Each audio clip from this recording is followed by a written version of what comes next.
الرحمن علم القرآن خلق الإنسان. السلام عليكم ورحمة الله وبركاته. الحمد لله رب العالمين والصلاة والسلام على رسول الله وعلى آله وصحبه أجمعين. أما بعد. اللهم سبحانك لا علم لنا إلا ما علمتنا إنك أنت العليم الحكيم. رب اشرح لي صدري ويسر لي أمري واحلل عقدة من لساني يفقه قولي. സ്നേഹം നിറഞ്ഞ സഹോദരങ്ങളെ, സഹോദരിമാരെ, അത്തഹസ്സുലിൻ്റെ പ്രിയപ്പെട്ട പഠിതാക്കളെ, അൽ ഇമാം ഇബ്നു ജരീർ അത്തൊബരി റഹിമഹുല്ല ഇസ്ലാമിക ചരിത്രത്തിൽ ജീവിച്ച വലിയ മുഫസ്സിറാണ്. ഹിജ്റ 310 അദ്ദേഹം വഫാത്താകുന്നത്. ഹിജ്റ 4 നൂറ്റാണ്ടുകാരനാണ്. അദ്ദേഹത്തിൻ്റെ ജീവിതത്തിൻ്റെ അവസാന നിമിഷങ്ങളിലെ സുന്ദരമായ സന്ദർഭങ്ങളിലൊന്ന് അറിവിനെ സ്നേഹിക്കുന്നവർക്കും അറിവ് പഠിക്കുന്നവർക്കും ശേഖരിക്കുന്നവർക്കുമൊക്കെ ഏറെ പ്രോത്സാഹനം നൽകുന്ന ഒന്നാണ്. ഇബ്നു ജരീർ അത്തൊബരി റഹിമഹുല്ല അദ്ദേഹത്തിൻ്റെ അവസാന നിമിഷങ്ങളിലാണ്, മരണത്തിൻ്റെ വിരുപ്പിലാണ്. ആ സമയത്ത് അദ്ദേഹം ഒരു പ്രാർത്ഥന കേൾക്കുകയാണ്. ജീവിതത്തിൽ ആദ്യമായിക്കൊണ്ടാണ് അദ്ദേഹം ആ പ്രാർത്ഥന കേൾക്കുന്നത്. ആ സമയത്ത് കൂടെയുള്ള ആൾക്കാരോട് അദ്ദേഹം പറയാണ്, നിങ്ങൾ എനിക്കൊരു മഷിക്കുപ്പി കൊണ്ടുവന്ന് തരണം, ഈ പ്രാർത്ഥന എഴുതി വെക്കാനാണ്. കൂടെയുള്ള ആളുകൾക്ക് വലിയ കൗതുകം. ഈ സമയത്താണോ നിങ്ങളിത് എഴുതി വെക്കുന്നത്? മരണത്തെ മുന്നിൽ കണ്ടു കിടക്കുന്ന ഈ നേരത്താണോ നിങ്ങൾക്കിത് എഴുതി വെക്കേണ്ടത്? അപ്പോൾ ഇബ്നു ജരീർ അത്തൊബരി റഹിമഹുല്ല അതിന് നൽകുന്ന മറുപടി, അവസാന ശ്വാസം വരെയും തൊണ്ടയിൽ അവസാനത്തെ ജീവൻ്റെ തുടിപ്പ് നിലനിൽക്കുന്ന സമയം വരെയും ഒരാൾ കേൾക്കുന്ന അറിവുകൾ അയാൾ സൂക്ഷിച്ചു വെക്കണമെന്നാണ്. പ്രിയപ്പെട്ടവരെ, ഈ സംഭവത്തിൽ നിന്ന് നമുക്ക് കിട്ടുന്ന 2 പ്രധാനപ്പെട്ട പാഠങ്ങൾ. ഒന്ന്, മുൻഗാമികൾ അവർ അറിവിനെ എത്രത്തോളം സ്നേഹിച്ചു, ആ അറിവിന് അവർ എത്ര വില നൽകി എന്നതാണ്. ഏത് സന്ദർഭത്തിലാണ് അവർ മഷിക്കുപ്പി കൊണ്ടുവരാൻ പറയുന്നതും ആ അറിവ് ശേഖരിക്കണമെന്ന് ആവശ്യപ്പെടുന്നതും. രണ്ടാമത്തൊരു കാര്യം, അറിവ് ശേഖരിക്കുന്നിടത്തുള്ള ഏറ്റവും പ്രധാനപ്പെട്ടൊരു സംഗതിയാണ് എഴുതി വെക്കുക എന്നത്. കേട്ട കാര്യങ്ങൾ നമ്മൾ ചിലപ്പോൾ മറന്നുപോകും. അതുകൊണ്ട് എൻ്റെ പ്രിയപ്പെട്ട വിദ്യാർത്ഥികളോട്, അത്തഹസ്സുലിൻ്റെ പഠിതാക്കളോട് എനിക്ക് ഓർമ്മപ്പെടുത്താനുള്ളൊരു കാര്യം, നമ്മുടെ കയ്യിൽ അത്തഹസ്സുലിന് വേണ്ടിയിട്ട് ഒരു നോട്ട് പുസ്തകം വേണം. പുതിയ പുതിയ അറിവുകൾ കേൾക്കുമ്പോൾ അത് എഴുതി വെക്കാനും അത് സൂക്ഷിക്കുവാനും പിന്നീട് എടുത്ത് ആവർത്തിച്ച് വായിക്കുവാനും നമുക്ക് പറ്റണം. അള്ളാഹു നന്മകളിൽ മുന്നേറുവാൻ, ഉപകാരപ്രദമായ അറിവുകൾ ഇനിയും ഒരുപാട് ശേഖരിക്കുവാൻ നമ്മളെല്ലാവരെയും സഹായിക്കട്ടെ. പ്രിയപ്പെട്ടവരെ, സൂറത്തുർ റഹ്മാനിൻ്റെ 12 ആയത്തുകൾ അൽഹംദുലില്ലാ അള്ളാഹുവിൻ്റെ വലിയ സഹായം കൊണ്ട് നമ്മൾ പൂർത്തിയാക്കി. ഇനി 13ാമത്തെ ആയത്താണ് നമുക്ക് എടുക്കാനുള്ളത്. 13ാമത്തെ ആയത്തിൻ്റെ പ്രത്യേകത നമുക്കറിയാം. ഖുർആനിൽ ഏറ്റവും അധികം ആവർത്തിക്കപ്പെട്ടിട്ടുള്ള വചനമാണിത്. 31 തവണയാണ് ഈ ഒരു ആയത്ത് സൂറത്തുർ റഹ്മാനിൽ വന്നിട്ടുള്ളത്. അതിൽ നിന്ന് തന്നെ ഈ ആയത്തിൻ്റെ ഗൗരവവും അതിനെ എത്ര പരിഗണിക്കണമെന്നും നമുക്ക് ബോധ്യപ്പെടുമല്ലോ. ആദ്യം നമുക്ക് ആ ആയത്തൊന്ന് പാരായണം ചെയ്യാം. അഊദു ബില്ലാഹി മിനശ് ശൈത്വാനിർ റജീം. ഫബിഅയ്യി ആലാഇ റബ്ബികുമാ തുകദ്ദിബാൻ. ഒന്നുകൂടി ശ്രദ്ധിക്കുക. ഫബിഅയ്യി ആലാഇ റബ്ബികുമാ തുകദ്ദിബാൻ. ഇവിടെ നമ്മൾ ഓരോരുത്തരും ചിന്തിക്കേണ്ട മറ്റൊരു വശം കൂടിയുണ്ട്. അത് ഖുർആനിൻ്റെ ആയത്തുകളുടെ സൗന്ദര്യവും കോർവയുമാണ്. 31 തവണ ഈ ആയത്ത് ആവർത്തിച്ച് വന്നിട്ടും നമുക്കൊരു മടുപ്പും മുഷിപ്പും തോന്നാത്തത് എന്തുകൊണ്ടാണ്? അത് ഖുർആനിൻ്റെ സൗന്ദര്യവും മനോഹരമായ ശൈലിയും തന്നെയാണ്. എത്ര കോർവയിലാണ് അള്ളാഹു ഈ ഗ്രന്ഥത്തിലൂടെ നമ്മളോട് സംസാരിക്കുന്നത്. സൂറത്തുർ റഹ്മാനിൻ്റെ തന്നെ ആദ്യ വചനങ്ങൾ നമ്മളൊന്ന് ഓതി നോക്കുക. ആ കോർവ നമുക്ക് ശരിക്ക് ഫീൽ ചെയ്യും. അർ-റഹ്മാൻ അല്ലമൽ ഖുർആൻ ഖലഖൽ ഇൻസാൻ അല്ലമഹുൽ ബയാൻ അശ്ശംസു വൽ ഖമറു ബിഹുസ്ബാൻ വന്നജ്മു വശ്ശജറു യസ്ജുദാൻ വസ്സമാഅ റഫഅഹാ വവദഅൽ മീസാൻ അല്ലാ തത്ഗൗ ഫിൽ മീസാൻ വഅഖീമുൽ വസ്ന ബിൽ ഖിസ്തി വലാ തുഖ്സിറുൽ മീസാൻ والأرض وضعها للأنام فيها فاكهة والنخل ذات الأكمام والحب ذو العصف والريحان فبأي آلاء ربكما تكذبان. സുബ്ഹാൻ അല്ലാഹ്, എത്ര മനോഹരമാണ്, എത്ര സുന്ദരമാണ്. ഇതിപ്പോൾ നമ്മൾ ഓതുമ്പോഴുള്ളൊരു പരിധിയും പരിമിതിയും ഉണ്ടാകും. ഇതിനേക്കാളും ഭംഗിയായിട്ട് ഖുർആൻ ഓതുന്ന ആളുകളിൽ നമ്മൾ കേൾക്കുമ്പോൾ ആ ഖുർആനിൻ്റെ സൗന്ദര്യം നമുക്ക് ശരിക്ക് മനസ്സിലാകും. ഖുർആനിൻ്റെ സൂറത്തുകളിലൂടെ നമ്മൾ സഞ്ചരിക്കുമ്പോൾ നമുക്ക് ശരിക്ക് ബോധ്യപ്പെടുന്ന ഒരു കാര്യമാണ് ഖുർആനിൻ്റെ ആയത്തുകൾക്കിടയിലുള്ള കോർവ എന്നത്. നമുക്ക് പരിചയമുള്ള സൂറത്തുകൾ തന്നെ നമ്മൾ നോക്കിയാൽ മതി. എത്ര മനോഹരമായിട്ടാണ് അള്ളാഹു സംസാരിക്കുന്നത്. വദ്ദുഹാ വല്ലൈലി ഇദാ സജാ മാ വദ്ദഅക റബ്ബുക വമാ ഖലാ വലൽ ആഖിറതു ഖൈറുൻ ലക മിനൽ ഊലാ വലസൗഫ യുഅതീക റബ്ബുക ഫതർദാ അലം യജിദ്ക യതീമൻ ഫആവാ വവജദക ضالൻ ഫഹദാ വവജദക ആയിലൻ ഫഅഗ്നാ. ആ കോർവ നോക്കി നിങ്ങൾ. والنجم إذا هوى ما ضل صاحبكم وما غوى وما ينطق عن الهوى إن هو إلا وحي يوحى علمه شديد القوى ذو مرة فاستوى. سبحان الله. ألم تر كيف فعل ربك بأصحاب الفيل ألم يجعل كيدهم في تضليل وأرسل عليهم طيرا أبابيل ترميهم بحجارة من سجيل فجعلهم كعصف مأكول. നമ്മൾ ഖുർആൻ ഒരുപാട് ഓതുന്നുണ്ട്. പക്ഷെ ഓതുമ്പോൾ അതിൻ്റെ കൂടെ ഈ ഗ്രന്ഥത്തിൻ്റെ സൗന്ദര്യം നമ്മൾ ആസ്വദിക്കുന്നുണ്ടോ അനുഭവിക്കുന്നുണ്ടോ എന്ന് കൂടി ആലോചിക്കണം. ഇനി പ്രിയപ്പെട്ടവരെ, നമുക്ക് സൂറത്തുർ റഹ്മാനിൻ്റെ 13-ാമത്തെ ആയത്തിലേക്ക് തന്നെ തിരിച്ചു വരാം. അള്ളാഹു പറയാണ്, ഫബി അയ്യി ആലാഇ റബ്ബികുമാ തുകദ്ദിബാൻ. അപ്പോൾ നിങ്ങളുടെ രണ്ടു കൂട്ടരുടെയും റബ്ബിൻ്റെ അനുഗ്രഹങ്ങളിൽ നിന്ന് ഏതൊന്നിനെയാണ് നിങ്ങൾ കളവാക്കുന്നത്? ആലാ എന്ന് പറഞ്ഞാൽ ഒരുപാട് അനുഗ്രഹങ്ങൾ എന്നാണ് അർത്ഥം. ആ പദത്തിന് ഒന്നിലധികം ഏകവചനങ്ങൾ നമുക്ക് കാണാൻ കഴിയും.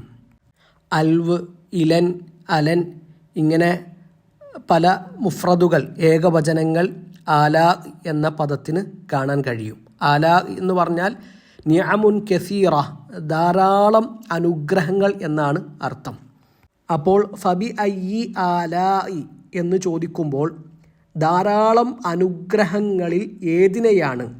ആരുടെ അനുഗ്രഹങ്ങൾ? റബ്ബിക്കുമാ, നിങ്ങളുടെ രണ്ടു കൂട്ടരുടെയും, മനുഷ്യരോടും ജിന്നുകളോടുമുള്ള ചോദ്യമാണത്. തുകദ്ദിബാൻ, കദ്ദബ യുകദ്ദിബു എന്ന് പറഞ്ഞാൽ കളവാക്കുക എന്നാണ് അർത്ഥം. അപ്പോൾ നിങ്ങളുടെ റബ്ബിൻ്റെ ഒരുപാട് അനുഗ്രഹങ്ങളിൽ ഏതൊന്നിനെയാണ് നിങ്ങൾ കളവാക്കുന്നത്? ഇമാം അബ്ദുറഹ്മാൻ നാസിർ അസ്സിഅദി റഹിമഹുല്ല പറയുന്നുണ്ട്, കാഴ്ച കൊണ്ടും ചിന്ത കൊണ്ടും മനുഷ്യന് ബോധ്യപ്പെടുന്ന അനുഗ്രഹങ്ങൾ എണ്ണി പറഞ്ഞിട്ട് മനുഷ്യരോടും ജിന്നുകളോടും അള്ളാഹു ചോദിക്കുന്ന ചോദ്യമാണിത്. ഇവിടെ നിഅമ്, അനുഗ്രഹങ്ങൾ എന്ന് പറഞ്ഞാൽ അവിടെ ഉദ്ദേശിക്കുന്നത് ഭൗതികമായ അനുഗ്രഹങ്ങൾ മാത്രമല്ല, ദീനിയായ അനുഗ്രഹങ്ങളും ഭൗതികമായ അനുഗ്രഹങ്ങളും, രണ്ടും ദുനിയാവിലെയും ദീനിൻ്റെയും അനുഗ്രഹങ്ങൾ ഈ ചോദ്യത്തിൽ പെടുമെന്നതാണ്. നബി സല്ലല്ലാഹു അലൈഹി വസല്ലമ ലൈലത്തുൽ ജിന്നിൻ്റെ രാത്രിയിൽ ജിന്നുകളുടെ അടുക്കലേക്ക് നബി സല്ലല്ലാഹു അലൈഹി വസല്ലമ പ്രബോധനത്തിന് വേണ്ടി പോയല്ലോ. നബിയെ അവർ ക്ഷണിച്ചു. നബി സല്ലല്ലാഹു അലൈഹി വസല്ലമ അവരുടെ അടുക്കൽ ചെന്ന് ഖുർആൻ ഓതി കൊടുക്കുന്നുണ്ട്. ആ ദിവസം നബി സൂറത്തുർ റഹ്മാൻ ഓതുന്നതും അതിന് ജിന്നുകൾ പ്രതികരിക്കുന്നതും നമ്മൾ മുമ്പ് സൂചിപ്പിച്ചതാണ്. ജാബിർ റളിയല്ലാഹു അൻഹു റിപ്പോർട്ട് ചെയ്യുന്ന ഹദീസ് ശ്രദ്ധിക്കുക. ഇമാം തിർമിദി റഹിമഹുല്ല 3291 ഹദീസായിട്ടാണ് ഇത് ഉദ്ധരിക്കുന്നത്. നബി സല്ലല്ലാഹു അലൈഹി വസല്ലമ സ്വഹാബിമാരുടെ അടുത്ത് വന്നിട്ട് ഫഖറ അലൈഹിം സൂറത്തുർ റഹ്മാൻ മിൻ അവ്വലിഹ ഇല ആഖിരിഹ, സൂറത്തുർ റഹ്മാൻ അതിൻ്റെ 1-ാമത്തെ ആയത്ത് മുതൽ അവസാനത്തെ ആയത്ത് വരെ ഓതിക്കൊടുത്തു. ഫസക്കത്തു, സഹാബിമാർ അതിങ്ങനെ മിണ്ടാതെ കേട്ടു.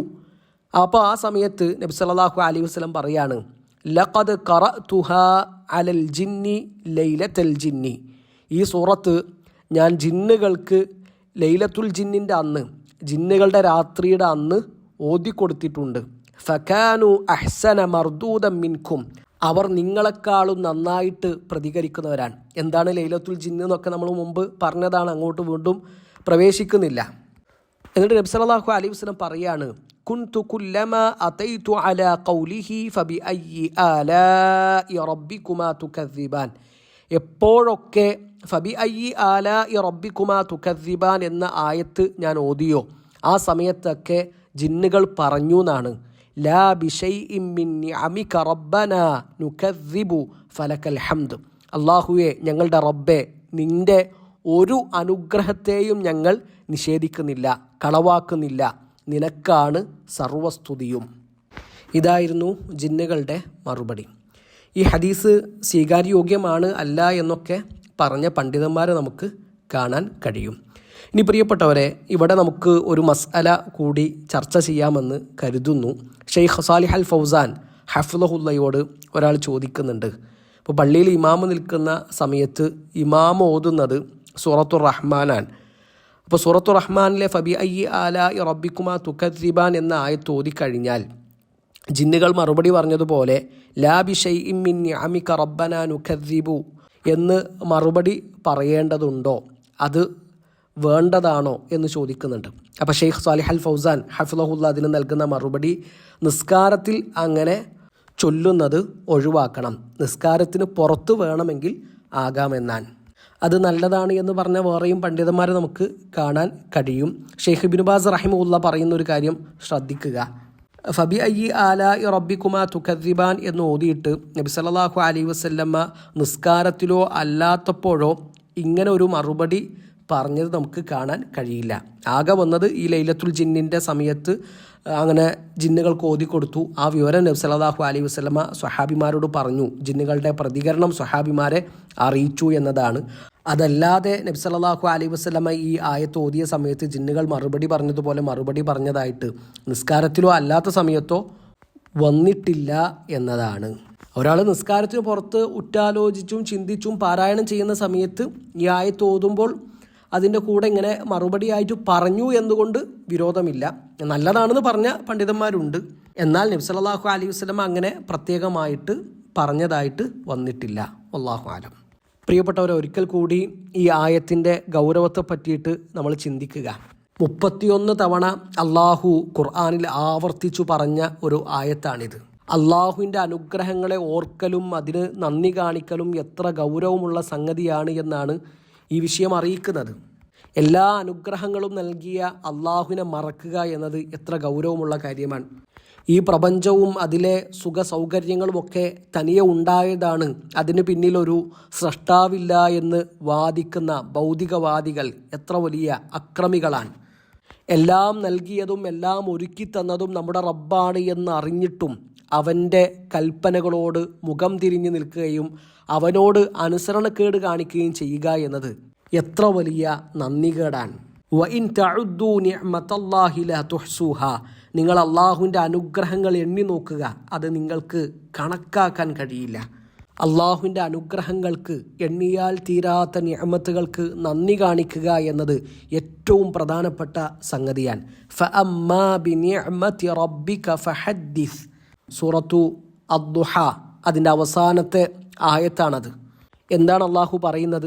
നിന്റെ റബ്ബിൻ്റെ അനുഗ്രഹത്തെക്കുറിച്ച് നീ വർത്തമാനം പറയുകയും ചെയ്യുക.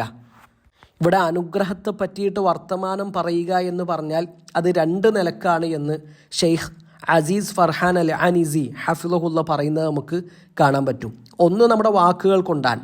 അത് അള്ളാഹു നൽകിയ നിഅമത്തുകൾക്ക് നന്ദി കാണിച്ചുകൊണ്ട് അവനെ സ്തുതിക്കലും അവനെ പുകഴ്ത്തലുമൊക്കെയാണ്. രണ്ടാമത്തേത്, അത് പ്രവൃത്തികൾ കൊണ്ട് കാണിച്ചു കൊടുക്കുക എന്നുള്ളതാണ്. അള്ളാഹു നൽകിയ നിഅമത്തിൻ്റെ അടയാളം നമ്മുടെ ജീവിതത്തിൽ കാണുക എന്നത് അള്ളാഹുവിന് ഇഷ്ടമാണ്. അത് നമ്മുടെ പ്രവൃത്തി കൊണ്ട് അള്ളാഹുവിൻ്റെ അനുഗ്രഹങ്ങൾക്ക് നന്ദി കാണിക്കലാണ്. നബി സല്ലല്ലാഹു അലൈഹി വസല്ലമ പറഞ്ഞ ഒരു വാക്ക് ശ്രദ്ധിക്കുക. ഇന്നല്ലാഹ യുഹിബ്ബു അൻ യറാ അസറ നിഅമതിഹി അലാ അബ്ദിഹി. അള്ളാഹു അവൻ്റെ ഒരു അടിമക്ക് ഒരു അനുഗ്രഹം കൊടുത്തിട്ടുണ്ട് എങ്കിൽ അതിൻ്റെ അടയാളം ആ അടിമയുടെ ജീവിതത്തിൽ കാണുക എന്നത് അള്ളാഹുവിന് ഇഷ്ടമാണ്. അള്ളാഹു ഒരു മനുഷ്യന് ഒരുപാട് സമ്പത്ത് കൊടുത്ത് അനുഗ്രഹിച്ചിട്ടുണ്ട്. അതിൻ്റെ അടയാളങ്ങൾ അയാളുടെ ജീവിതത്തിൽ കാണണം. അയാൾ കീറിപ്പറിഞ്ഞ വസ്ത്രം ധരിക്കുക, അയാൾ പിശുക്കനായിട്ട് ജീവിക്കുക, അത് അള്ളാഹുവിന് ഇഷ്ടമല്ല. അയാൾക്ക് അള്ളാഹു നൽകിയ ആ സമ്പത്ത് എന്ന അനുഗ്രഹം അയാളുടെ ജീവിതത്തിൽ കാണണം. അത് അഹങ്കരിക്കാനും പൊങ്ങച്ചം കാണിക്കാനും മറ്റുള്ളവരെ ചെറുതാക്കാനും അല്ല. അയാൾ മാന്യമായ വസ്ത്രം ധരിക്കണം, അയാൾ നല്ല ചെരുപ്പുകൾ ധരിക്കണം, അയാൾ നല്ല വാഹനത്തിൽ യാത്ര ചെയ്യണം. അത് അള്ളാഹു അയാൾക്ക് കൊടുത്ത നിഅമത്തിൻ്റെ അടയാളം പ്രകടിപ്പിക്കലാണ്. ഒരാൾക്ക് അള്ളാഹു അറിവ് നൽകിയിട്ടുണ്ട്. ആ അറിവ് എന്നത് അള്ളാഹുവിൻ്റെ ഏറ്റവും വലിയ നിഅമത്തുകളിലൊന്നാണ്. അത് അയാൾ പ്രകടിപ്പിക്കണം. അത് മറ്റുള്ളവർക്ക് ഷെയർ ചെയ്യണം. അവർക്ക് നന്മകൾ പഠിപ്പിച്ചു കൊടുക്കണം. അത് ആ നിഅമത്തിന് പ്രവൃത്തിയിലൂടെ നന്ദി കാണിക്കലാണ്. അള്ളാഹു നമുക്ക് നൽകിയ കഴിവുകൾ അള്ളാഹുവിന് ഇഷ്ടമുള്ള വഴിയിൽ ചിലവഴിക്കുക എന്നത് അള്ളാഹുവിൻ്റെ അനുഗ്രഹങ്ങൾക്ക് ശുക്ർ ചെയ്യലാണ്. ഏതായാലും പ്രിയപ്പെട്ടവരെ, ഈ ആയത്തിനെ കുറിച്ചിട്ട് നമ്മൾ കൂടുതൽ ചിന്തിക്കുകയും ആലോചിക്കുകയും ചെയ്യുക. അള്ളാഹുവിന് നന്ദിയുള്ള അടിമകളുടെ കൂട്ടത്തിൽ അള്ളാഹു നമ്മളെ എല്ലാവരെയും ഉൾപ്പെടുത്തട്ടെ. അഖൂലു ഖൗലി ഹാദ അസ്തഗ്ഫിറുല്ലാഹ ലി വലക്കും വലി ജമീഇൽ മുസ്ലിമീൻ. അസ്സലാമു അലൈക്കും വറഹ്മത്തുള്ളാഹി വബറകാതുഹു.